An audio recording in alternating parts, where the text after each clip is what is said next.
केवल शरीर से नहीं। कौन किस जाति का है, ठीक है वर्ण व्यवस्था पालन करना चाहिए, लेकिन उसका हृदय कैसा है, उसका विचार कैसा है, उसका चरित्र कैसा है। अब इसका मतलब ये नहीं हो गया, नहीं तो वर्तमान के लोग ये करने लगते हैं कि अरे वे तो मुसलमान हैं लेकिन सब मुसलमान एक जैसे नहीं होते। तो हमारे देश के युवा कहे कि बहन लोग कहती है अरे हमारा अब्दुल बढ़िया है, सब अब्दुल खराब नहीं होता। एक महीने के बाद फिर वे 32 टुकड़े होते, तब अब्दुल कहाँ गया बढ़िया। ये जो मेरा निर्णय है भावुकता बस कामुकता बस, बिना विचारे जो करे सो पाछे पछताए। ये जो प्रेम के नाम पर पाखंड चल रहा है, ये देश के लिए, व्यक्ति के लिए, सृष्टि के लिए, समाज के लिए अभिशाप है, पाप है, अधर्म है, दुराचार है, व्यभिचार है। लेकिन भक्ति दर्शन में, भक्ति मार्ग में यदि सबरी भी है और भगवान की भक्ति करने में तल्लीन है तो वह परम पवित्र है। ये भक्ति दर्शन अलग है। लेकिन सामाजिक पक्ष में अभी एक जगह मैं गया तो हमारे वे परिचित हैं, उनकी बच्ची पढ़ी लिखी है, LLB करने की तैयारी कर रही है। वे कहे महाराज जी मेरे कुछ प्रश्न हैं। अब प्रश्न है तो प्रश्न, सारे प्रश्नों में उत्तर छिपे, और हम थोड़ा साइकोलॉजी पढ़े, हम साइकोलॉजिकल दृष्टि देखते हैं। वे चर्चा करती रही, उसके पिताजी भी बगल में बैठे थे। एक जैसे उसके पिताजी गए तो एक प्रश्न की कही, ये बताइए अंतर कास्ट में विवाह करना क्या ये दोष है? तो हमारा साइकोलॉजी कहा कि हो सकता है बच्ची की युवा अवस्था है, कोई मित्र रिश्ते होंगे। तो हम कहे कि कास्ट में विवाह करना दोष नहीं है। स्त्री पुरुष से विवाह करेगा, पुरुष स्त्री से विवाह करेगा, इतना ही तो होगा, चाहे वह कोई भी। लेकिन क्या अपने कास्ट में करना ये दोष है?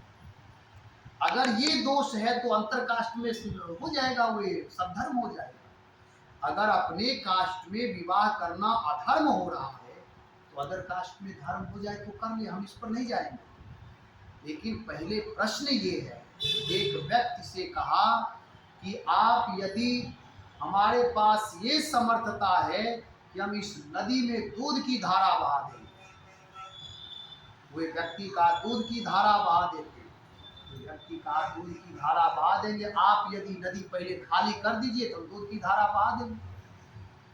हम दूध की धारा बहा देंगे लेकिन पहले नदी आप खाली करिए, ये संभव है। और वे व्यक्ति में इतनी समर्थता है कि वे नदी को भर देगा दूध से। पैकेट में बंद दूध आ रहे हैं और वे जा रहा है। अगर कोई कहे कि हम नदी बहा देंगे तो ये संभव नहीं है। वे व्यक्ति से कहा कि आप नदी खाली करिए तो हम दूध की धारा बहा देंगे, ये संभव नहीं है। इसलिए ये केवल गप्पे मारना, कहना ये ठीक नहीं है। तो कहने का तात्पर्य ये है कि चाहे कुछ भी हो, शास्त्र कहता है, शास्त्र कहता है कि दोष तभी हो जाएगा जब हम विवेकहीन होकर के कोई भी निर्णय लेंगे जिसका परिणाम गलत ही गलत आएगा। यदि विचार पूर्वक निर्णय लेंगे, नियम पूर्वक निर्णय लेंगे तो उस कार्य में सफलता प्राप्त होगी।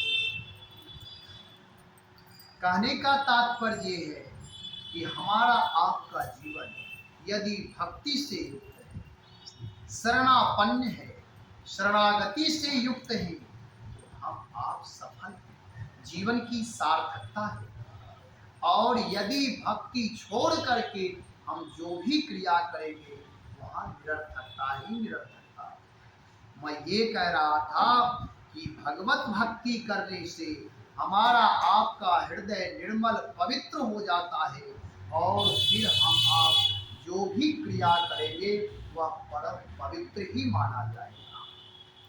भगवान श्री कृष्ण की बाल लीला हम आप सुन रहे हैं। भगवान की बाल लीला बहुत ही मनमोहक है, बहुत ही सौंदर्यपूर्ण है। कहाँ तक कहे थे मुझे